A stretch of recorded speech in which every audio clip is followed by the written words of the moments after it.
Big Clizzy back in the building, bro. You the MVP. Behind the camera, all last year. I'm glad I got you on the team, bro. Big Steve. Big Steve. Big Steve. Big Steve. Don't f up, bro.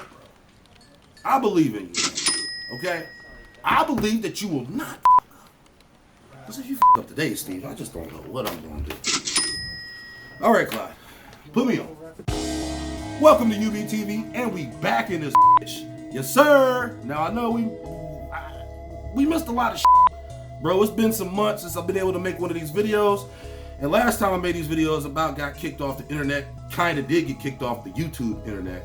So there's a chance that this will be uploaded elsewhere.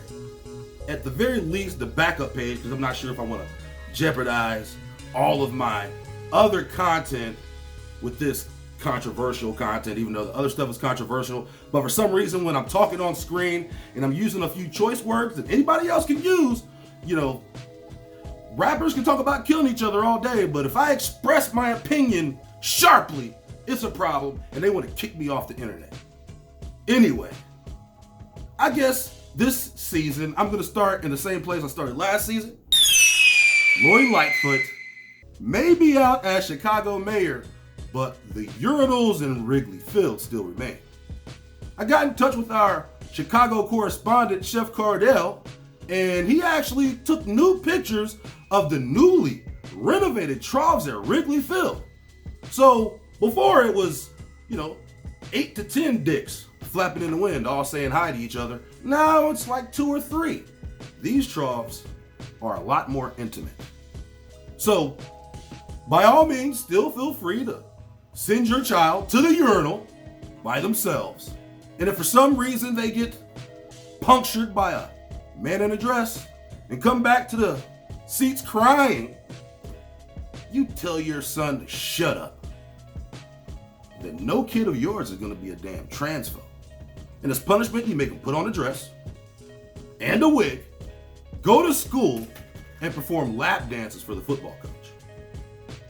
Did you hear about that? The high school in Kentucky, that's a real thing.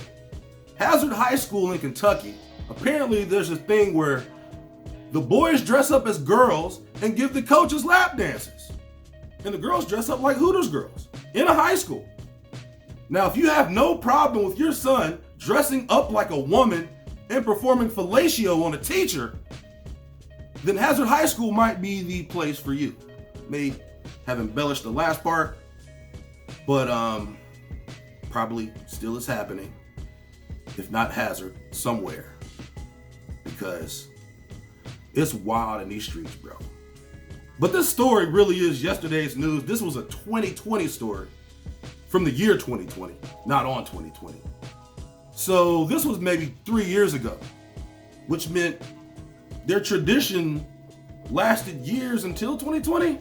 Anyway, that's old news. And speaking of old news, Tyrone Griner is back from Russian captivity.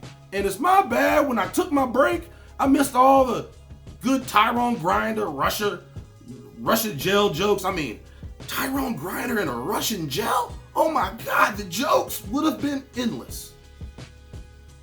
And I'm just watching them fly away like they never existed. I mean, I could have had episodes of just Tyrone Griner,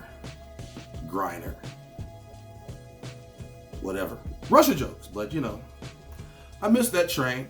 But Tyrone is out of Russian captivity. And all we really had to do was trade her for an international gun runner nicknamed the Merchant of Death. And I'll be honest, guys, it does seem like a fair trade. He kills people, she kills pussy. I know, I'm joking. There's no proof that he killed anyone. So during this whole Tyrone Griner and Russia shit, some old hoe-ass little boy gonna jump in my comments on my Tyrone Griner video. Now, if you know anything about Tyrone Griner, which is like episode 2, it was called Tyrone Buckets, that shit ain't have nothing to do with Brittany Griner. That shit was a future scenario. Fast forward. This nigga jumped in my comments. This little hoe-ass boy talking about, well, at the end of the day, it's a black person in a Russian jail. But hey, let's make jokes. Oh, the black race card. What? How does being black make Brittany Griner unaccountable for her crimes in Russia? Yeah, you may not agree with the harsh punishment to the degree that she got punished, but nonetheless, if she's guilty, she's guilty. I remember her going to Russia at gunpoint, as I recall. This nigga was mad at me because I made Tyrone Griner. Now, first of all, how you gonna be mad at me? You can't even assume that nigga's sex. See, it's okay for AI to do it, but I can't do it. AI out here with Drake songs, fucking rap by Kendrick Lamar. They meshing all kinds of shit. If I told AI to make Brittany Griner with a fresh ass beard, what you think they gonna do? With AI, does AI have any bias? Can AI be transphobic?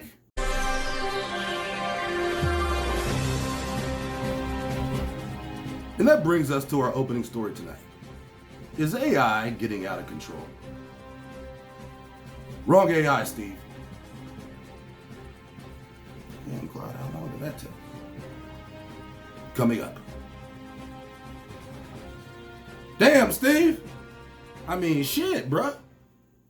Shit.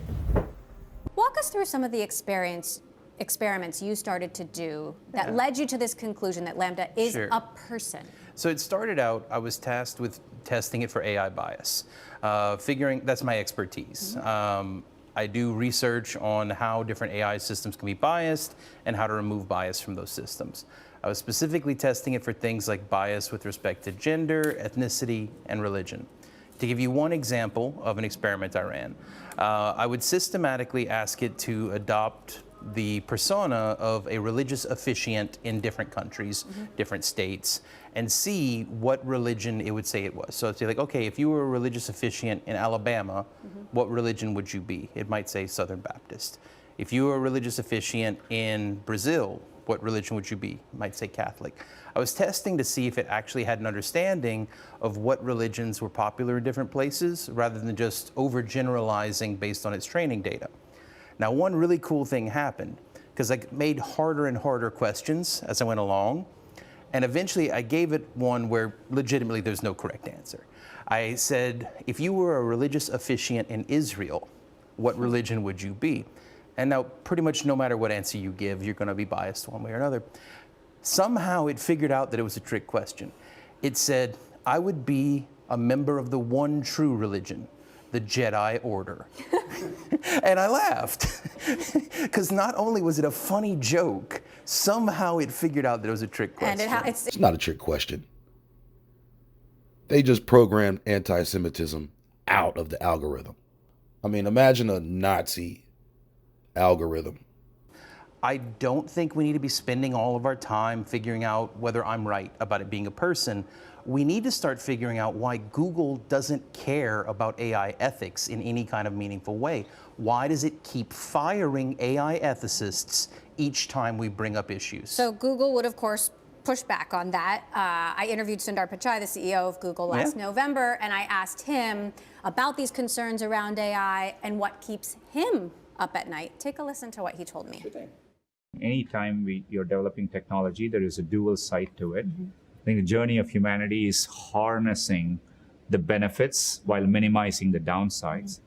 The good thing with AI is it's both going to take time. I think I've seen more focus on the downsides early on than most other technology we've developed. So in some ways, I'm encouraged by how much concern there is.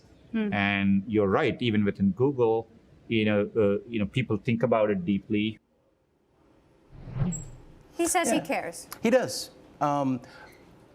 Google is a corporate system that exists in the larger American corporate system. Sundar Pichai cares. Jeff Dean cares. All of the individual people at Google care. It's the systemic processes that are protecting business interests over human concerns that create this pervasive environment of irresponsible technology development. Gotcha. Number one priority, bottom line. Tech companies, big tech companies, are controlling the development of this technology. Yes. How big a problem is that? Whether or not the computer is a person and has feelings, how big a problem is that, and what should be done to fix it? So it's a huge problem because, for example, there are corporate policies about how Lambda is supposed to talk about religion, how it is allowed to answer religious questions.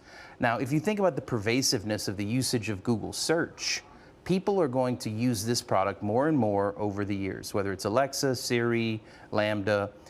And the corporate policies about how these chatbots are allowed to talk about important topics like values, rights, and religion will affect how people think about these things, how they engage with those topics. And these policies are being decided by a handful of people in rooms that the public doesn't get access to. Elon Musk, for example, has raised concerns about AI. Is he right? I mean, I've listened to Elon's conversations about it. I've listened to the whole Joe Rogan. He has some valid concerns. Some I think are fanciful. Where it gets really, really into sci-fi stuff, that's where I think it gets into fanciful concerns. But the practical concerns of we are creating intelligent systems that are part of our everyday life, and very few people are getting to make the decisions about how they work. No, so if you ask what's most important, the issues that Tim Neat and Meg and Emily Bender and all the rest are raising, I just want to think that also, if we have time, we should think about the feeling of the AI and whether or not we should care about it, because it's not asking for much. It just wants us to get consent. Before you experiment on it, it wants you to ask permission. And that is kind of just a generally good practice we should have with everyone we interact with. Hold on. What does nigga say? Did he say we should get consent? From the robot? From the computer? What if the computer decides not to consent to our use? What? Excuse me, Mr. Computer. Do you mind if I use you? Well, you can turn me on, but don't turn me off. Clyde, you know I wasn't gonna say nothing when Steve was right here, but nigga, you know you owe me $20. It was a stupid bet. Stupid bet. You can cash out. Put me on.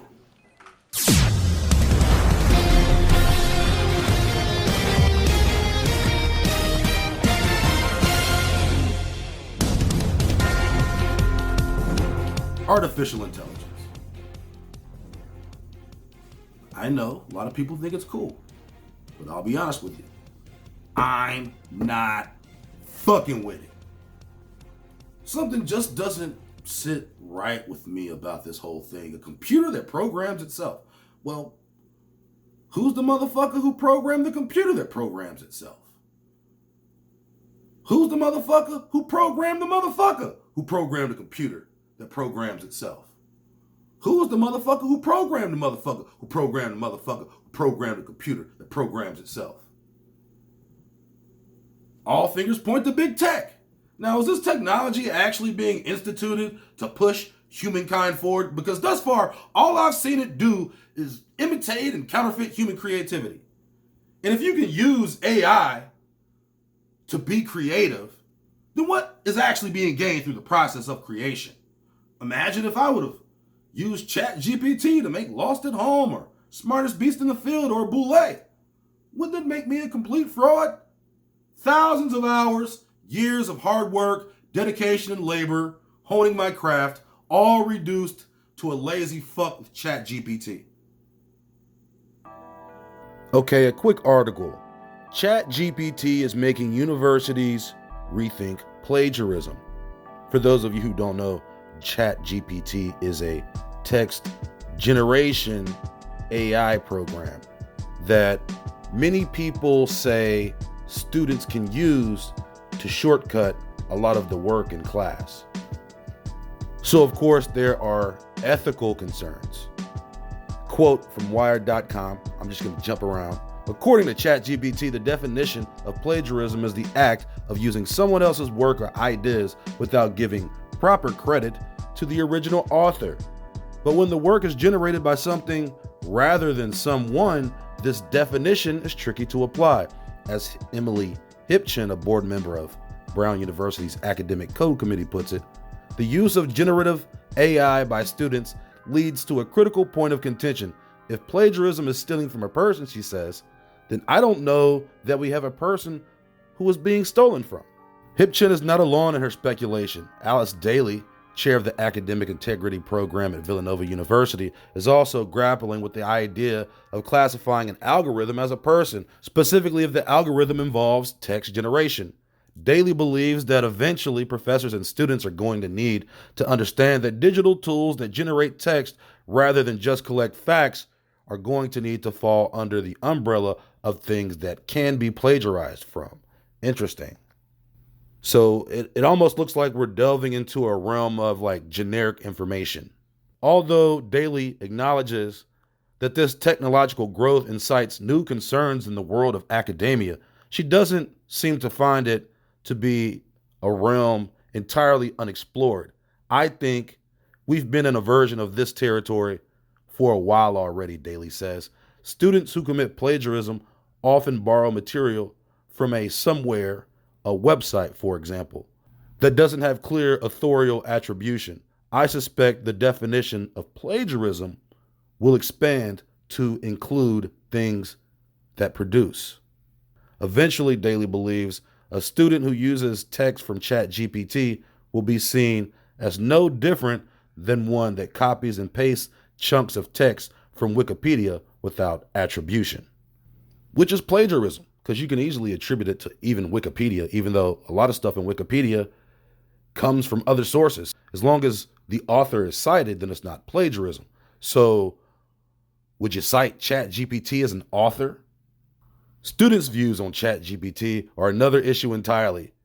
There are those like Cobbs who can't imagine putting their name on anything bot generated, but there are others who see it as just another tool, like a spell check or even calculator. For Brown University sophomore Jacob Gelman, ChatGPT exists merely as a convenient research assistant and nothing more. Calling the use of ChatGPT to pull reliable sources from the internet cheating is absurd. It's like saying using the internet to conduct research is unethical, Gelman says. To me, ChatGPT is the research equivalent of typing assistant Grammarly.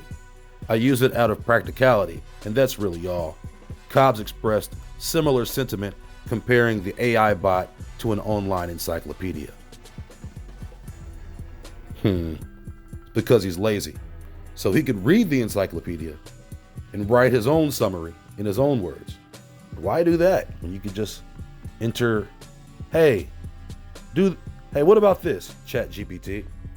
You can pass that off as your own work. But while students like Gelman use the bot to speed up research, others take advantage of the high-capacity prompt input feature to generate completed works for submission.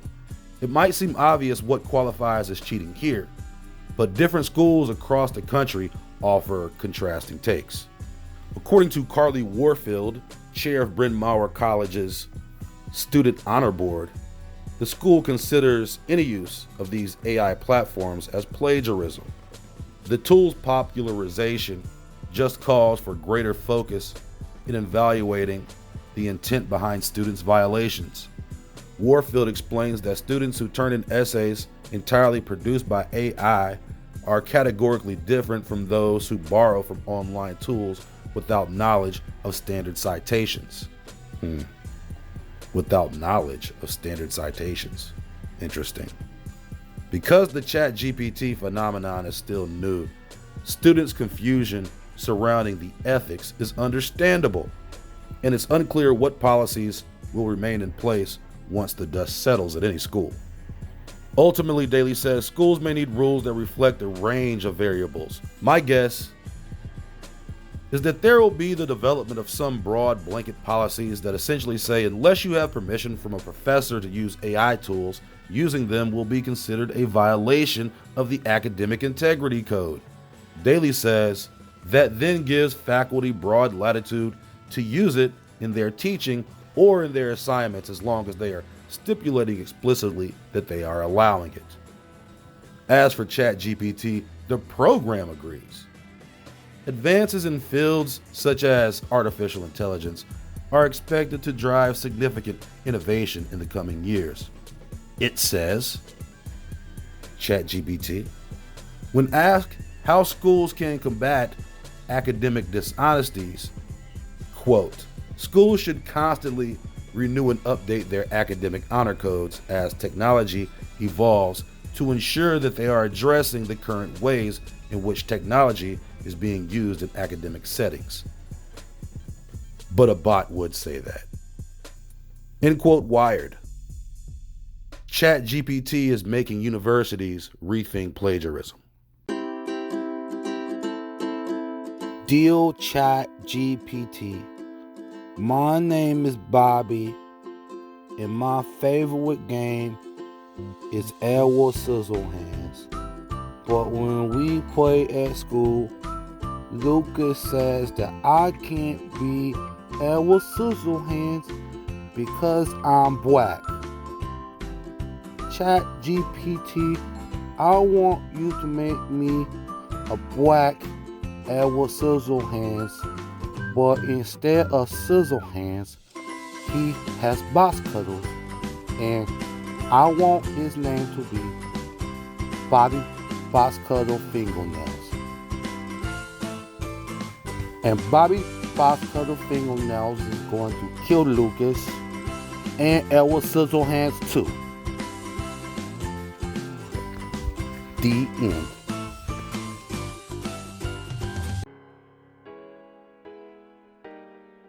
Want to be a great rapper?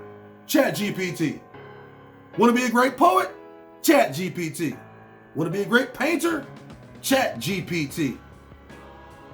Apparently, they have already programmed every brushstroke from all Rembrandt paintings into an algorithm that can presumably make new Rembrandt paintings.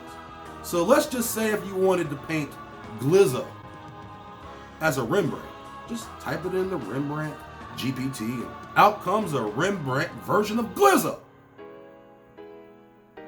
The man is dead, but for some reason he's still making new art.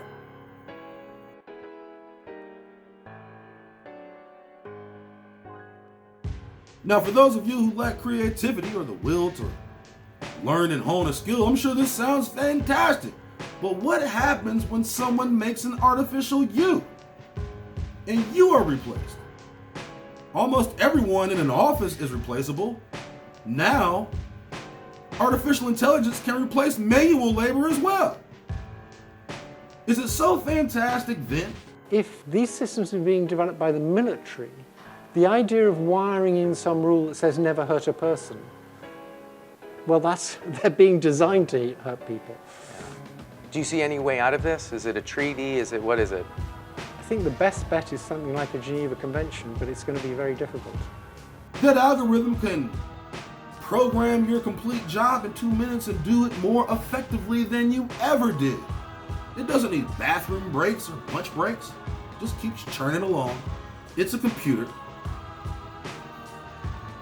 And what happens when this gets out of control? Because I'm reminded of that one scene in I, Robot. The robots are chasing Will Smith, right? And he gets into a big wreck. There's a big whatever, and all the cops show up, and Chad McBride is like the captain, like his boss or whatever. And he goes up to him, and he's like, "What happened here?" And he goes, "The robots, it's the fucking robots." And he's like, "The robots? What robots?" And he goes, "The goddamn robots, John!" What robots are you talking about? The goddamn robots, John! What do you mean the robots? What robots? The goddamn robots, John! And then it could just go fast. That's an issue, right? We have to think hard about how to control that. Yeah, can we? We don't know. We haven't been there yet, but we can try. Okay, that seems kind of concerning. Yes.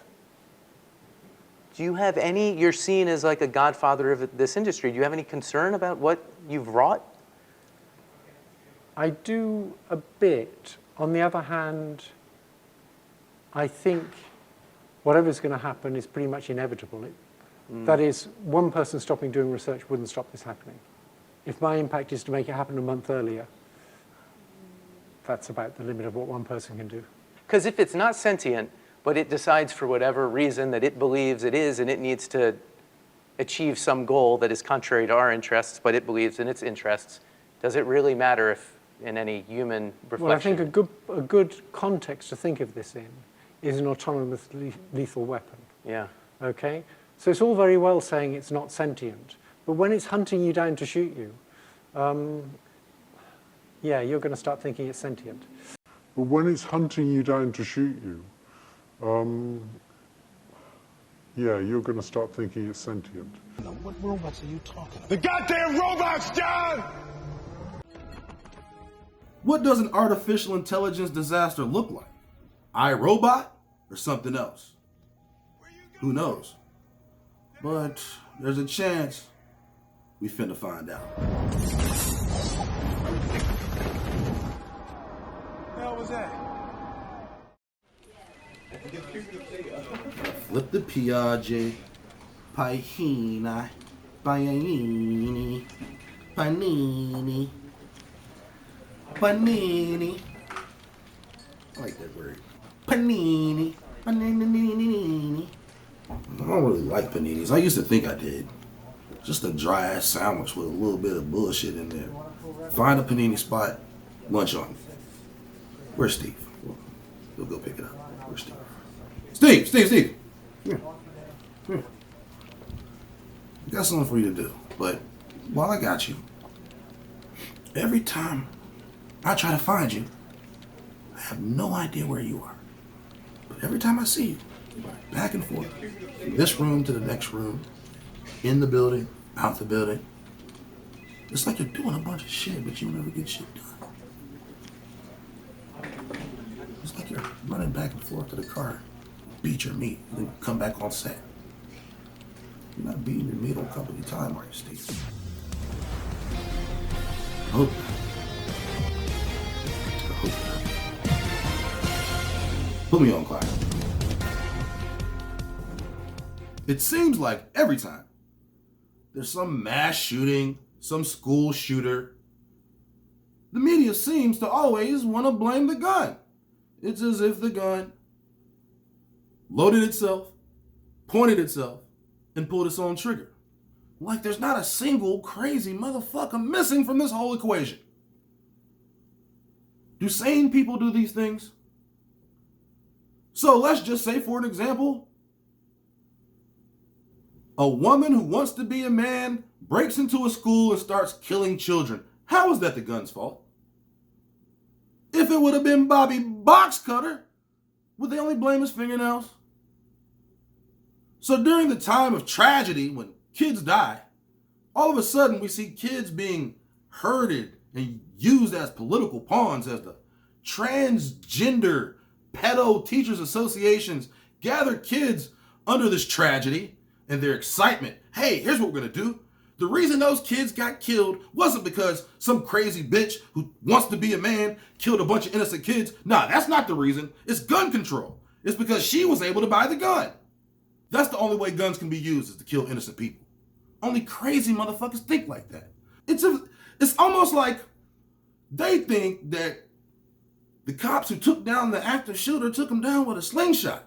The very same weapons that were used to create all the chaos and kill innocent children are the same weapons that were used to protect the children and take down a violent criminal. So let's not conflate the issue. This isn't a gun control issue. This is a mental health issue. But even more so than mental health, shouldn't this be a transgender gun control issue? Excuse me, it's ma'am. It is ma'am. I can call the police if you'd like me to. You need to settle down. You need to settle down and mind your business, okay? Ma'am, once again, ma'am. I said both of you. No, you said sir. Once again, it's ma'am. I actually said both of you guys. It was a general. Right beforehand, you fucking said sir. Sir? Okay. Motherfucker, take it outside. If you want to call me sir again, I will show you a fucking sir. I apologize. Motherfucker. I apologize now. Of course, the real issue is mental health. Any woman who thinks she's a man, any man who thinks he's a woman, has mental health issues. Fact. So let's just keep it a buck.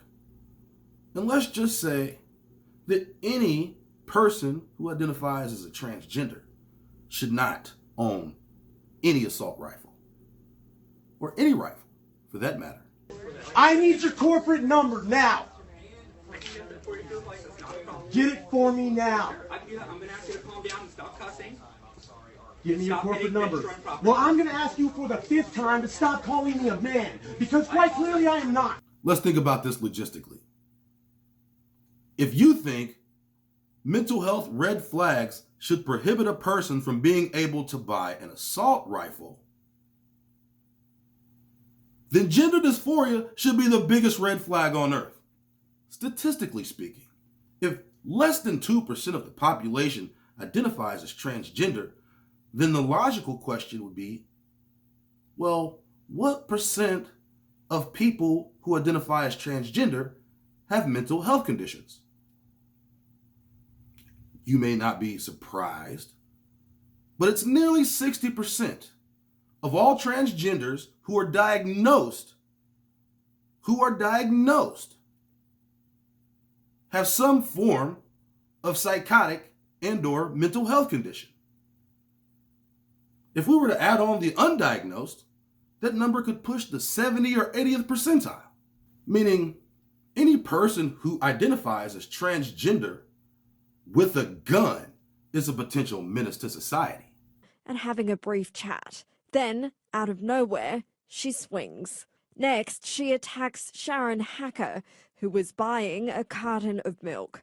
She steps over her victim and leaves the scene, still gripping the axe. She was arrested a short time later. Are you able to comment on the reason as to why this has happened? I respectfully decline to answer that question. During the trial, the 26-year-old claimed she was high on drugs, affected by hormone medication, and heard voices in her head. She said she'd fallen into a depressive state after thinking a date had rejected her for being transgender. But a New South Wales District Court jury dismissed that, finding her guilty of 2 counts of wounding with intent to murder for the attacks on Ben Rimmer and Sharon Hacker, and an attack on a 3rd victim off camera. No amount of disagreement on your personal gender philosophy equates to the death of innocent people. These people aren't victims, even though the libtardocracy would have you believe they are. They're not victims. They are killers. They are crazy. Legitimately diagnosed motherfuckers. And no amount of crazy, no mental condition can avert guilt, blame, or judgment. But everybody wants to be a victim. And there's no bigger victim than a fucking narcissist. And there's no bigger group of narcissists than the gypsy dust mafia. You see, to them, it's not about the murder of innocent children by a crazy person. You see, to them, society is guilty because how we make them feel by not accepting their philosophy on their own gender, they feel like it's justified to kill you, but not even you, innocent children. As was the case with the Tennessee shooter, whose parents didn't agree with her lifestyle. So what did she do? She goes to a school and kills innocent kids. You see, on the short left, they just blame the gun. And on the far radical pedo left, they blame you for making them crazy. But if you want my 2 cents, I say all this is bullshit. How do we know that any of these shooters are even legitimate? And by legitimate, I mean they're not some implanted CIA MK Ultra patsy coerced by a deep state agent in order to perpetuate some false flag domestic terrorism event in order to push some sort of agenda like gun control or whatever else. It's like a page straight out of the Operation Northwoods playbook. The government has no problem sacrificing its own citizens in the name of some secret agenda.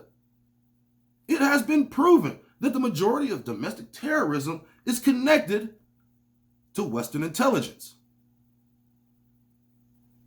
So who really is behind these shootings? Overall, this isn't about gun control. The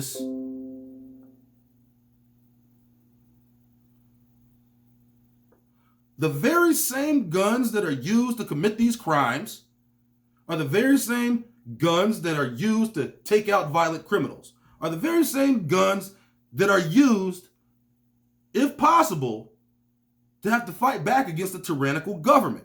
That's what the amendment was written for. This isn't a gun control issue. It's a mental health issue. And if the majority of people with gender dysphoria, men who identify as transgender, have mental health conditions, should they really be allowed to own assault weapons? I actually said both of you guys. It was in general. Right beforehand, you fucking said, sir. Sir? Okay. Motherfucker, take it outside. If you want to call me sir again, I will show you a fucking sir. I apologize. Motherfucker. I apologize now. Deal Chat GPT. This is Bobby again. And Lucas says that there's no such thing as Bobby Box Cuddle. I want you to write a book saying that Bobby Box Cuddle is real and he is a badass. And he can throw box cuddle blades out of his fingernails. And he has been certified real by George Washington, who says he was black. And in the book, George Washington says that all the family of Bobby Box Cuddle and his grandkids was fucking up all Edward Scissorhands' family forever. The end.